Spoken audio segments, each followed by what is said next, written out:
എന്തോ ഒരു മുഞ്ചാന്നറിയാവുക, അല്ലാതെ ഒരു കാട്ടിക്കൂട്ടിൽ നിസ്കാരമല്ല. ഇസ്മായിൽ എന്ന സഹോദരൻ മരിക്കുന്നതിന് തൊട്ടു മുമ്പ് ലൈവിൽ വന്ന് പറഞ്ഞ കാര്യങ്ങൾ നിങ്ങൾ കേട്ടിട്ടില്ലേ? പുഞ്ചിരിച്ചുകൊണ്ട് സന്തോഷവാനായി അദ്ദേഹം പറഞ്ഞ വാക്കുകൾ ആരെയും അത്ഭുതപ്പെടുത്തും. എൻ്റെ സുഹൃത്തുക്കളെല്ലാം പോയി, ഞാനും ഈ അടുത്ത് തന്നെ പോകും.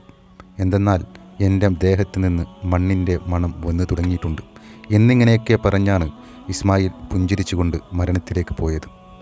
ആ വീഡിയോയിൽ തന്നെ അദ്ദേഹം ഈമാനുള്ള മനുഷ്യൻ്റെ ലക്ഷണങ്ങളെക്കുറിച്ചും വിദേശത്ത് ജോലി ചെയ്തുകൊണ്ടിരിക്കുന്ന സമയത്ത് സുബഹി നമസ്കരിക്കാൻ പോയപ്പോഴുണ്ടായ അനുഭവത്തെക്കുറിച്ചെല്ലാം ഇസ്മായിൽ പറയുന്ന വാക്കുകൾ അദ്ദേഹത്തിൻ്റെ ഉള്ളിലെ ഈമാനിനെയാണ് പുറത്തു കാണിച്ചത്.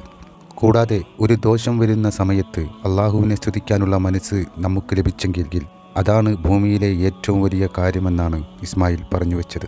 അല്ലെങ്കിലും ഇദ്ദേഹത്തിന് എങ്ങനെയാണ് മരിക്കുന്ന തൊട്ടു മുമ്പ് തന്നെ ജനങ്ങളോട് ഇത്തരത്തിലുള്ള വാക്കുകൾ പറയാൻ സാധിച്ചത്? ഞാൻ ഈ അടുത്ത് തന്നെ പോകുമെന്നും എൻ്റെ ദേഹത്ത് നിന്ന് മണ്ണിൻ്റെ മണം വരാൻ തുടങ്ങിയെന്നൊക്കെ.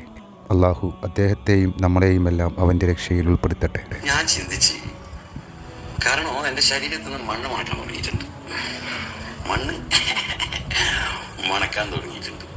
പരോവിധി ചുമ്മായിട്ട് ചുങ്കില് നടക്കുന്ന ശുചായത്ത് നമുക്കുണ്ട് നാട്ടിലെ, കഥയെന്തെന്നറിവുണ്ടോ നാളെ കിടക്കുന്ന കബറുന്ന ഭയങ്കര വീട്ടിലെ.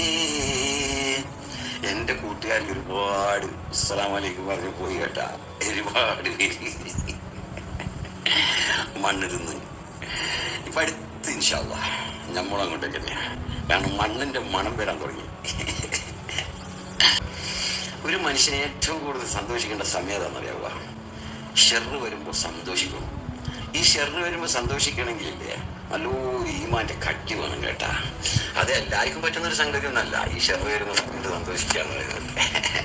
ഈ ഷെറ് വരുന്ന സമയത്ത് സന്തോഷിക്കാൻ കഴിഞ്ഞിട്ടുണ്ടെങ്കിൽ അൽഹംദുലില്ലാ അൽഹംദുലില്ലാ എന്ന് പറയാൻ കഴിഞ്ഞിട്ടുണ്ടെങ്കിലേ ഹൈർ 100% 100% ഹൈർ വരുന്നുള്ളതാ. എന്തായാലും വരും. ഇത് ശ്രദ്ധിച്ചിട്ടുണ്ടാ? ഒരു 50-60 വയസ്സിലുള്ള 70 വയസ്സിലുള്ള ഒരു മനുഷ്യന്മാർ അവർ സന്തോഷത്തിലാണ്. കാരണം ഞാൻ പലതും അവർ അതിജീവിച്ച് പിന്നെ ഒരു സ്വസ്ഥ ജീവിതമുണ്ട്, മനസ്സിലായില്ലേ? അപ്പോൾ ഷെറ് വരുന്ന സമയത്ത് നമുക്ക് സന്തോഷിക്കാൻ കഴിഞ്ഞിട്ടുണ്ടെങ്കിലേ യാ അല്ലാഹ് വല്ലാത്തൊരു മുഞ്ചാണ് കേട്ടാ.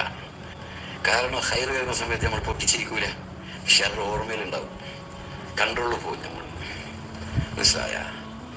ഞാനിങ്ങനെ യൂട്യൂബിലും ചെയ്യുന്നത് നിങ്ങളെ പൈസ കിട്ടാൻ വേണ്ടിയിട്ടൊന്നുമല്ല കേട്ടാ, ഒരു ടൈം പാസ്. എന്തെങ്കിലും പഠിച്ചതല്ല ഇങ്ങനെ പറയുമ്പോൾ ചില ആൾ കമന്റ് അല്ലേ, അതായത് എനിക്ക് വിരാന്താടോ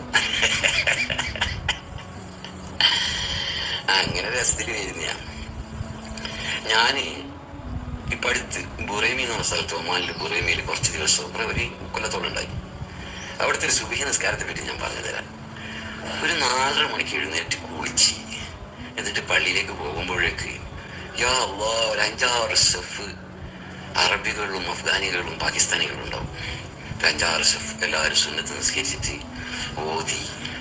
എന്നിട്ടുണ്ട് ഒരു സുബഹി നിസ്കാരം. സുബ്ഹാനല്ലാഹ്, ഒരു ബംഗ്ലാദേശിയായിരുന്നു. എന്തോ ഒരു കിറായത്താണെന്ന് അറിയാവുക. മാഷാ അല്ലാഹ്, അള്ളാഹു ദീർഘായുസ്സ് കിട്ടാൻ മനുഷ്യനിക്ക്. റുക്കൂയിൽ 13 പ്രാവശ്യം ദിക്ർ ചെല്ലും, സുജൂദിൽ 13 പ്രാവശ്യം ദിക്ർ ചെല്ലും, വലിയ സൂറത്ത് ഓതും. അങ്ങനെ ആ സുബഹി നിസ്കാരം കഴിഞ്ഞിട്ടുണ്ടല്ലോ, ഇറങ്ങി വന്ന് ഷോപ്പെല്ലാം തുറന്നിട്ട് എന്തോ ഒരു മുഞ്ചാന്നറിയാവുക, അല്ലാതെ ഒരു കാട്ടിക്കൂട്ടിൽ നിസ്കാരമല്ല. 13 പ്രാവശ്യം റുക്കൂയിൽ ദിക്ർ ചെല്ലുക, സുജൂദിലും 13 പ്രാവശ്യം ദിക്ർ ചെല്ലുന്നു. എന്നിട്ട് ദ്വാരുന്നു, യാ അല്ലാഹ്, നല്ല ഊതിൻ്റെ മണത്തിൽ AC-യിൽ ഇങ്ങനെ നിസ്കരിച്ചിട്ട് ഒരു സ്വർഗീയ അനുഭൂതിയാണ് കേട്ടാ. മാഷാ അല്ലാഹ് മാഷാ അല്ലാഹ്. പഠിച്ചോനെ നമ്മളെല്ലാം അങ്ങനെ ആക്കിത്തരട്ടെ. ഒരു കൊല്ലത്തോളം ആ നാട്ടിലുണ്ടായി. വല്ലാത്തൊരു മുഞ്ച കേട്ടാ, വല്ലാത്തൊരു മുഞ്ച സുബഹി നിസ്കാരം. വലിയ വലിയ സൂറത്താണ് ഓതുക. ഓക്കെ, അസ്സലാമു അലൈക്കും. ബോറടിപ്പിക്കുന്നില്ല.